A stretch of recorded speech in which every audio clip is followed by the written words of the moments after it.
ನಾಡನ್ನು ಕಟ್ಟೋಣ, ಕಾಡನ್ನು ಬೆಳೆಸೋಣ, ಮಾನವರಾಗೋಣ.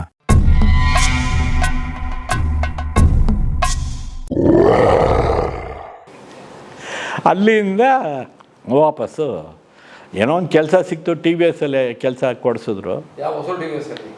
ಇಲ್ಲಿ ಟಿ ವಿ ಎಸ್ ಬ್ಯಾಂಗ್ಳೂರಲ್ಲಿ ಇದೆಯಲ್ಲ, ಸುಂದರಂ ಮೋಟಾರ್ಸ್ ಅಂತ, ಕಸ್ತೂರ್ಬಾರ. ಅಲ್ಲಿ ನಾನು ಮಾರ್ಕೆಟಿಂಗ್ ಎಕ್ಸಿಕ್ಯೂಟಿವ್ ಆಗಿ ಅಲ್ಲಿ ಸೇರಿಕೊಂಡೆ. ಅಲ್ಲ 18 ವರ್ಷ ಇತ್ತು ನಾನು. ಅಲ್ಲಿಂದ ನನಗೇನು ಮಾಡಿದ್ರು, ಶಿವಮೊಗ್ಗಕ್ಕೆ ಟ್ರಾನ್ಸ್ಫರ್ ಮಾಡಿದ್ರು. ಸೇಮ್ ಟಿ ವಿ ಎಸ್, ಅದೇ ಕಂಪ್ನಿ. ಶಿವಮೊಗ್ಗಕ್ಕೆ ಹೋದೆ. ಅಲ್ಲಿ ಮಾಮೂಲು ನಮ್ಮ ಫ್ರೆಂಡ್ಸು ಯಾವರು ಟೈರ್ ವೆಂಕಟೇಶ್ ಅಂತೆಲ್ಲ ಇದ್ರಲ್ಲಿ ನೀವು ಅವ್ರು ಸತ್ತೋದ್ರು. Is a very good actor ಮತ್ತು ಫಿಲ್ಮ್ ಇದ್ದವರು. ಅವ್ರ ಜೊತೆ ಸೇರ್ಕೊಂಡು ಅಭಿನಯ ಅಂತ ಒಂದು ನಾಟಕದ ಇತ್ತು. ಅಲ್ಲಿ ತೊಗ್ಲಕ್ಕು ಅದು ಇದು ನಾಟಕ. ಅಲ್ಲಿ ಕಂಟಿನ್ಯೂ. ಅಲ್ಲಿ ಲಾ ಕಾಲೇಜಿಗೆ ಸೇರ್ಕೊಂಡ್ಬಿಟ್ಟೆ. ಲಾ ಮುಗಿಸಿದ್ರೆ ಪೂರ್ತಿ ಮುಗಿಸ್ಲಿಲ್ಲ. ಅದೇ ಬಂದು ತಪ್ಪು ನಾನು ಮಾಡಿದ್ದು. ಫೈನಲ್ ಇಯರ್ಲಿದ್ದಾಗ ವಾಪಸ್ಸು. ಈಗ ಡಾಕ್ಟ್ರು ಆಗಲಿಲ್ಲ, ಆ ಕಡೆ ಲಾಯರು ಆಗಲಿಲ್ಲ. ಆ್ಯಕ್ಟ್ರ್ ಆದ್ರಿ. ಆಗಬೇಕಾಗಿತ್ತು, ನಾನು ಆಗಲಿಲ್ಲ. ಬಟ್ ಬೆಂಗಳೂರಿಗೆ ಬಂದು ಮುಗಿಸ್ಕೋಬಹುದಾಗಿತ್ತು. ಆದರೆ ನನಗೆ ಈ ನಾಟಕದ ಗೀಳಿಂದ ಲಾಯರ್ಗಳಿಗೆ ಅಂದರೆ ಅವ್ರ ಕೆಲಸ ಇರೋದೇ ಸಾಯಂಕಾಲ. ನಮಗೆ ನಾಟಕದವ್ರಿಗೆ ನಮಗೆ ರಿಹರ್ಸಲ್ ಇರೋದೇ ಸಾಯಂಕಾಲ. ಇಲ್ಲಿ ರಿಹರ್ಸಲ್ಗೆ ಹೋಗ್ತೀರಾ, ಕೆಲ್ಸಕ್ಕೆ ಹೋಗ್ತೀರಾ? ನನಗಿಷ್ಟ ಆಗಲಿಲ್ಲ. ನಾನು ರಿಹರ್ಸಲ್ಗೆ ಬರಲೇಬೇಕು ಅಂತ ಅಂದ್ಬಿಟ್ಟು ಕಂಪ್ಲೀಟಾಗಿ ಮಾಡಲಿಲ್ಲ ನಾನು ಆ್ಯಕ್ಚುಲಾಗಿ.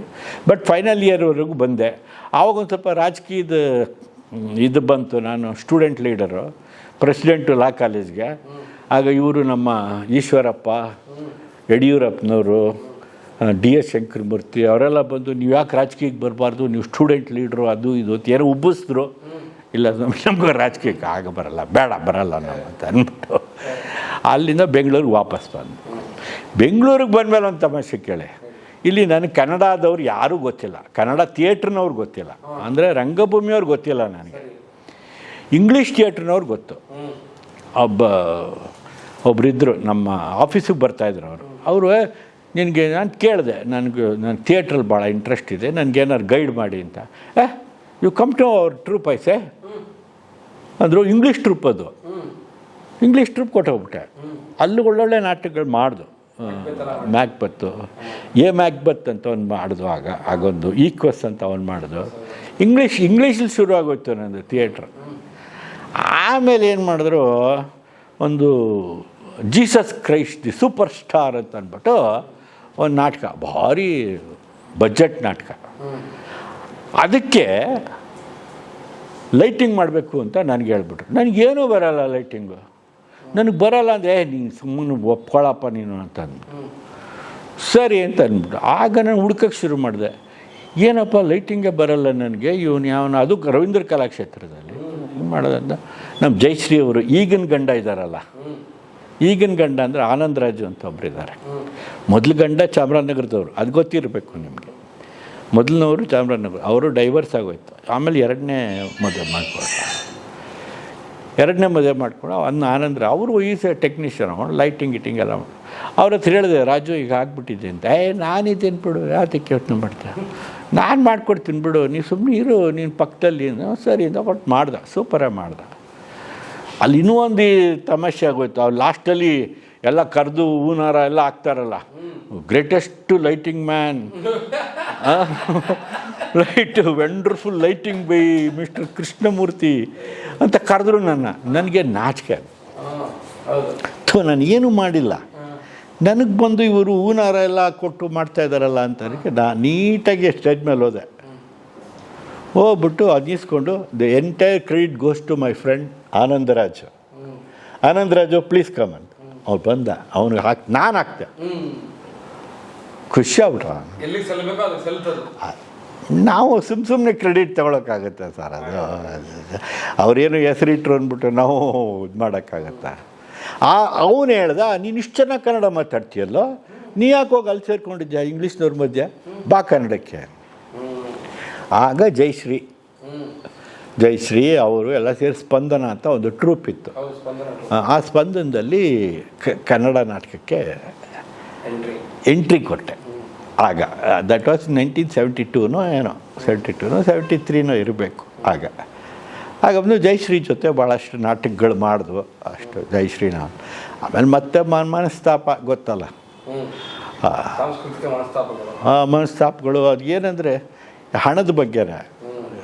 ಅವು ಎಲ್ಲ ಕಷ್ಟಪಟ್ಟು ಎಷ್ಟು ಲೆಕ್ಕ ಇಲ್ಲ ಪಕ್ಕ ಇಲ್ಲ, ಎಷ್ಟು ದುಡ್ಡು ಬಂದರೂ ಅಷ್ಟು ಯಾರೋ ಎತ್ಕೊಳ್ಳೋದು ಎಲ್ಲ ಇದೆಲ್ಲ ನನಗೆ ಆಗೋದಿಲ್ಲ. ಒಂದು ಸಮೂಹ ಒಂದು ತಂಡ ಅಂದರೆ ಎಲ್ರಿಗೂ ಸೇರಿದಂಥ ಹಣ ಅದು ನೀವು ಹೆಂಗೆ how you can misuse it ಅಂತ ಈ ಥರ ಜಗಳ ಶುರು ಆಯಿತು ನಮಗೆ.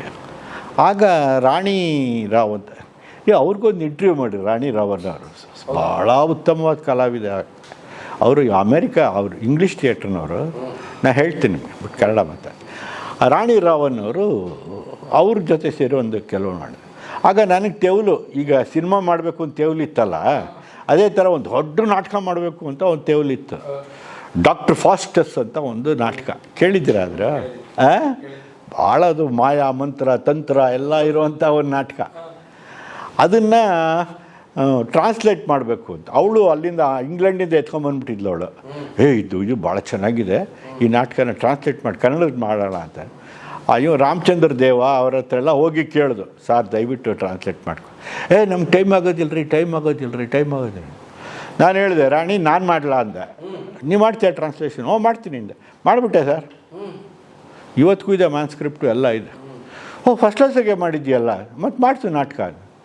ಸರಿ, ಆ ನಾಟಕಕ್ಕೆ ಆ ಕಾಲದಲ್ಲಿ ನನ್ನ ಸ್ವಂತ ದುಡ್ಡು 80,000 ಖರ್ಚು ಮಾಡಿ,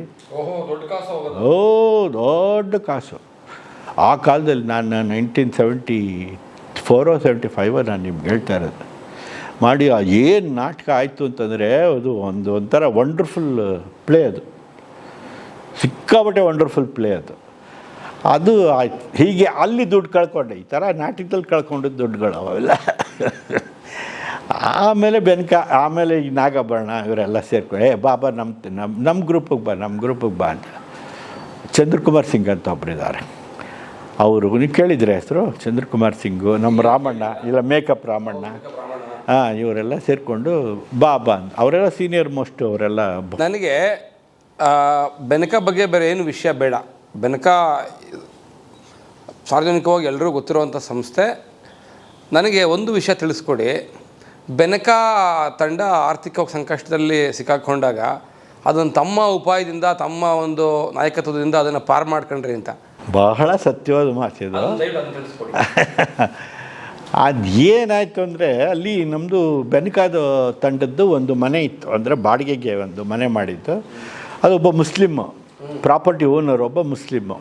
ಅವನಿಗೆ ನಾಟಕದ ಬಗ್ಗೆ ಹುಚ್ಚು. ಅವನು ಏನು ಮಾಡ್ದ, ಮೂರನೇ ಅಂತಸ್ತಲ್ಲಿ ಈಗಲೂ ಇದೆ, ಅದು ನೋಡಬೇಕು, ಅಲ್ಲಿ ಭಾರಿ ಕಮರ್ಷಿಯಲ್ ಕಾಂಪ್ಲೆಕ್ಸ್ ಆಗ್ಬಿಟ್ಟಿದೆ. 3ನೇ ಅಂತಸ್ತಿನಲ್ಲಿ ನೀವು ಬನ್ನಿ, ನೀವು ರೇರ್ಸಲ್ಲೆಲ್ಲ ಮಾಡಿ ನಿಮ್ಮ ಸಾಮಾನೆಲ್ಲ ಇಟ್ಕೊಳ್ಳಿ ಅಂತ ಹೇಳ್ದು. ಎಷ್ಟಪ್ಪ ಬಾಡಿಗೆ ಅಂತಂದರೆ ಆ ಕಾಲಕ್ಕೆ 120 ರೂಪಾಯಿ ಅಲ್ಲಿ. ಅಂದರೆ 3ನೇ ಫ್ಲೋರ್, ಇಲ್ಲಿ ಬರ್ತೀವಲ್ಲ ಅಷ್ಟೇ, ಹತ್ತಬೇಕಿತ್ತು ಮೇಲೆ. ಸರಿ, ಅಲ್ಲಿ ಎಲ್ಲರೂ ಅಸೆಂಬಲ್ ಆಗ್ತಾಯಿದ್ದು. ನಾನು ನಾಗಬೇಡ ಎಲ್ಲಿ ಮಿನರ್ವಾ ಸರ್ಕಲಲ್ಲಿ sir, Minerva circle. Actual Minerva ಸರ್ಕಲಿಂದ ಮೇಲ್ಗಡೆ ಇದಕ್ಕೆ ಕಡೆ ಹೋಗಲ್ವ, RV ಕಾಲೇಜ್ ಕಡೆಗೆ, ಅಲ್ಲಿ 3ನೇ ಬಿಲ್ಡಿಂಗು ಏನೋ, ಅದು ಬೆನಕ ಬಿಲ್ಡಿಂಗ್. ಅದು ಕೆಳಗಡೆ ಅವರಿದ್ದರು, ಆ ಮುಸ್ಲಿಮ್ ಫ್ಯಾಮಿಲಿ. ಫಸ್ಟ್ ಫ್ಲೋರಲ್ಲಿ ಯಾವುದೋ ಒಂದು ಗೌರ್ಮೆಂಟ್ ಆಫೀಸ್ ಇತ್ತು, ಸೆಕೆಂಡ್ ಫ್ಲೋರಲ್ಲಿ ಬೆನಕ ಅಂತ ನಾವು ಮಾಡಿದ್ವು. ಬೆನಕ ಅಂದರೆ ಏನು ಅಂದರೆ ಬೆಂಗಳೂರು ನಗರ ಕಲಾವಿದರು ಅಂತ. ಬೆಂಗಳೂರು ನಗರ ಕಲಾವಿದರಿಗೆ ಬೆನಕ ಆಯಿತು. ಸಂಸ್ಥಾಪಕರು ಯಾರೋದಕ್ಕೆ? ಬಿ ವಿ ಕಾರಂತು, ಗಿರೀಶ್ ಕಾರ್ನಾಡು, ಚಂದ್ರಶೇಖರ್ ಕಂಬಾರರು, ಮತ್ತು ಇವರು ನಮ್ಮ GV ಅಯ್ಯರು, ಇವರೆಲ್ಲ ಸಂಸ್ಥಾಪಕರು. ಅವ್ರ ಕೈ ಕೆಳಗಡೆ ನಾಗಾಭರಣ, ಚಂದ್ರಕುಮಾರ್ ಸಿಂಗು, ಮೋಹನ್ ರಾಮು, ನಮ್ಮ ಮೇಕಪ್ ರಾಮಣ್ಣ, ಇವರೆಲ್ಲ ಶಿಷ್ಯರು. ಅವರು ನೆಕ್ಸ್ಟ್ ಜನ್ರೇಷನ್ ನಾವು ಈ ಥರ ಬಂದು ಅಲ್ಲಿದ್ದಾಗ ಅವನು ಬಾಡಿಗೆ ಕೇಳ್ತಿರ್ಲಿಲ್ಲ, ನಾವು ಕೊಡ್ತಿರ್ಲಿಲ್ಲ. ಅಲ್ಲಿ ಯಾರೋ ಒಬ್ಬರು ಸಂಚಾಲಕರಿದ್ದರು, ಮಾಡೋರು ಓಡೋರು, ಯಾವಾಗಲೂ ನಾಟಕ ಮಾಡೋವು, ದುಡ್ಡು ಬರೋದು, ಒಂದು ಲೆಕ್ಕ ಇಲ್ಲ, ಒಂದು ಪಕ್ಕ ಇಲ್ಲ. ನಾನು ಯಾವತ್ತೂ ಅಷ್ಟೇ, ಈ ಒಂದು ಗ್ರೂಪಿನ ಹಣ ಅಂತಂದರೆ ನಾವು ಬಹಳ ಕೇರ್ಫುಲ್ಲಾಗಿ ನೋಡ್ಕೋಬೇಕು. 10 ಜನಕ್ಕೆ ಸೇರಿರೋ ದುಡ್ಡದು, ಅದನ್ನು ಯಾವುದೇ ಕಾರಣಕ್ಕೂ ಮಿಸ್ಯೂಸ್ ಆಗಬಾರ್ದು ಅನ್ನೋದು ಒಂದು ನನ್ನ ಧ್ಯೇಯ. ಚಿಕ್ಕ ವಯಸ್ಸಿಂದಲೂ ನನಗೆ ಅದೇ ಅದೊಂಥರ ಅಲ್ಲಿ ಆರ್ಥಿಕವಾಗಿ ನಮಗೆ ಪ್ರಾಬ್ಲಮ್ ಏನಂದರೆ ಬರೋದು ದುಡ್ಡು ಎಲ್ಲೋಗೋದು ಗೊತ್ತಿಲ್ಲ, ಇನ್ಕ್ಲೂಡಿಂಗ್ ಬಾಡಿಗೆ ಕಟ್ತಿರಲಿಲ್ಲ, ಎಲೆಕ್ಟ್ರಿಕ್ ಬಿಲ್ ಕಟ್ತಿರಲಿಲ್ಲ. ಈ ಥರ ಒಂದು ಸಂದಿಗ್ಧ ಪರಿಸ್ಥಿತಿನಲ್ಲಿತ್ತು. ನಾಟಕ ಮಾಡೋದು, ಎಲ್ಲೋ ಒಬ್ಬರು ಯಾರೋ ಒಬ್ಬರು ಬಂದು ಕೇಳ್ತಾರೆ ನಾಟಕ, ಈ ಥರ ನಾಟಕ ಮಾಡಿರಿ ಅಂತ. ಅಲ್ಲೆಲ್ಲ ದಲ್ಲಾಳಿಗಳ ಥರ, ನಮ್ಮವರೇ, ಬೇರೆ ಯಾರೂ ಅಲ್ಲ. ಎಲ್ಲಿಗೆ ಎಷ್ಟು 10,000 ರೂಪಾಯಿ ಕೊಡ್ರಿ ನಾಟಕ ಮಾಡ್ತೀವಿ ಅಂತ. ಇಲ್ಲಿ ಬಂದ್ಬಿಟ್ಟು 2,000 ಕೊಡ್ತಾರಂತಪ್ಪ ಅನ್ನೋದು. ಇವೆಲ್ಲ ಮಾಮೂಲು ನಡೆಯೋದು ನೋಡಿ. ನಮಗೇನು ಗೊತ್ತಾಗ್ತಿರಲಿಲ್ಲ ಆಗ. ಏನೋ ಆಗ್ತಾಯಿದೆ ಏನೋ ಒಂದು ಮನಸ್ಸಲ್ಲಿ ಫೀಲಿಂಗ್ ಇತ್ತು. ನಾವು ಕಾರಂತರ ಹತ್ರ ಮಾತಾಡಿದ ಅವ್ರ ಹೆಂಡತಿ ಪ್ರೇಮ ಕರಿತ ನಾವೆಲ್ಲ ಮಾತಾಡ್ಕೊ, ದುಡ್ಡು ಬರುತ್ತೆ ಎಲ್ಲೋಗುತ್ತೆ, ಬಾಡಿಗೆ ಎಷ್ಟು ಕಟ್ಟಿಲ್ಲ ಅಂದರೆ 2 ವರ್ಷದ ಕಟ್ಟಿಲ್ಲ. ಆ ಮುತ್ಕಪ್ಪ ಬಾಡಿಗೆನೇ ಕೊಡೋಲ್ಲ, ನೀವು ಬಾಡಿಗೆನೇ ಕೊಡೋಲ್ಲ ಅಂತ ಅವ್ನು ನಾನು ಸಿಕ್ಕಿದಾಗೆಲ್ಲ ಕೇಳೋನು. ಈ ಥರ ಎಲೆಕ್ಟ್ರಿಕ್ ಬಿಲ್ ಕಟ್ಟಿಲ್ಲ, ಇದಕ್ಕಿದ್ದಂಗೆ ಹೋಗಿ ಕಟ್ ಮಾಡಿಬಿಡೋರು. ಈ ನಮ್ಮ ಸುಂದರ್ರಾಜು, ಫಿಲ್ಮ್ ಸ್ಟಾರ್ ಸುಂದರ್ರಾಜು, ಅವನು ಹೋದರೆ ಫಿಲ್ಮ್ ಸ್ಟಾರ್ ಬಂದಿದ್ದಾರೆ ಅಂತ ಕನೆಕ್ಷನ್ ಕೊಡೋರು, ದುಡ್ಡು ಈ ಥರ ನಡೀತಾ ಇತ್ತು ಅದು. ಕೊನೆಗೆ ಅದೇನಾಯಿತು, ಇದು ಹೀಗಾದರೆ ಸರಿ ಹೋಗೋದಿಲ್ಲ ಇದೊಂದು ಅಂದ್ಬಿಟ್ಟು ಎಲ್ಲರೂ ಸೇರಿ ಆಯ್ತಪ್ಪ ನೀನೇ ನೋಡ್ಕೊ, ಆರ್ಥಿಕವಾಗಿ ನೀನು ಏನು ಮಾಡಬೇಕೋ ಮಾಡಬಹುದು ನೀನು ಅಂತ ನನಗೆ ಫುಲ್ ಅಥಾರಿಟಿ ಕೊಟ್ಟರು. ಆವತ್ತಿಂದ ಕೆಲವು ರೂಲ್ಸ್ಗಳು ಮಾಡಿದೆ. ಪ್ರತಿಯೊಂದಕ್ಕೂ ಲೆಕ್ಕ ಇಡಬೇಕು, ಲೆಕ್ಕ ಬರೀಬೇಕು. ಯಾವುದೇ ಒಂದು ಶೋ ಆದರೆ ಅದಕ್ಕೆ ಇಷ್ಟು ದುಡ್ಡು ಬಂತು, ಇಷ್ಟು ಖರ್ಚಾಯಿತು, ಇಷ್ಟು ಉಳೀತು, ಇದು ಎಲ್ಲಿದೆ, ಇದ್ರ ಬಗ್ಗೆ ಪ್ರತಿಯೊಂದು ಮೀಟಿಂಗ್ ಮಾಡಬೇಕು, ನಡಿಬೇಕು ಅನ್ನೋ ಒಂಥರ ಶಿಸ್ತು ತಗೊಂಬಂದೆ, ಆರ್ಥಿಕವಾದ ಶಿಸ್ತು ತಗೊಂಬಂದೆ.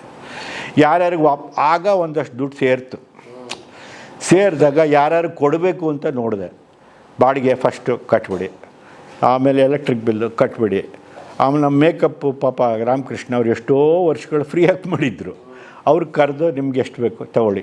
ಈ ಥರ ದುಡ್ಡುಗಳು ಕೊಟ್ಟು ಮಾಡಿ ಒಂದು ಲೆವೆಲ್ನಲ್ಲಿ ನಮಗೆ ಯಾರಿಂದಲೂ ನಾವು ಯಾರಿಗೂ ಕೊಡಬೇಕಾಗಿಲ್ಲ ಅನ್ನೋ ಒಂದು ಲೆವೆಲಿಗೆ ಬಂದು ಥಿಯೇಟ್ರ್ ಬುಕ್ ಮಾಡೋದು, ನಾಟಕ ಮಾಡೋದು. ನಮ್ಮ ನಾಟಕ ಅಂದ್ಬಿಟ್ರೆ ಕ್ಯೂ ಜನಗಳು ಬರೋರು ಹುಚ್ಚರ ಥರ ಬರೋರು. ಬೆನಕ ನಾಟಕಗಳದ್ದು ಅದೊಂದೇ, ಇವತ್ತಿಗೂ ಕೂಡ ಅದು ನಡೀತಾನೆ ಇದೆ. ಹಯವದನ ಇರ್ಬೋದು, ಸತ್ತವರ ನೆರಳು ಇರ್ಬೋದು, ಜೋಕುಮಾರ ಸ್ವಾಮಿ ಇರ್ಬೋದು, ಯಾವುದೇ ಆದರೂ. ಜೋಕುಮಾರ ಸ್ವಾಮಿಲಿ ನಾನು ಕಂಬಾರ್ ಇಬ್ಬರು ಸೂತ್ರಧಾರ ಮತ್ತು ಹಿಮ್ಮೇಳ ಅಂತ ಮಾಡ್ತಾರಲ್ಲ, ಅದು ನಾವೇ ಮಾಡ್ತಾಯಿದ್ದು. ಬೇಕಾದಷ್ಟು ಕಲೆಕ್ಷನ್ಸ್ ಆಗೋದು. ಆಗೆಲ್ಲ ಇದು ಟಿಕೆಟ್ ಬೆಲೆ 3 ರೂಪಾಯಿ 5 ರೂಪಾಯಿ ಅಷ್ಟೇ. ವಿತ್ ಆಲ್ ದಟ್ ನಾವು use to make lot of money.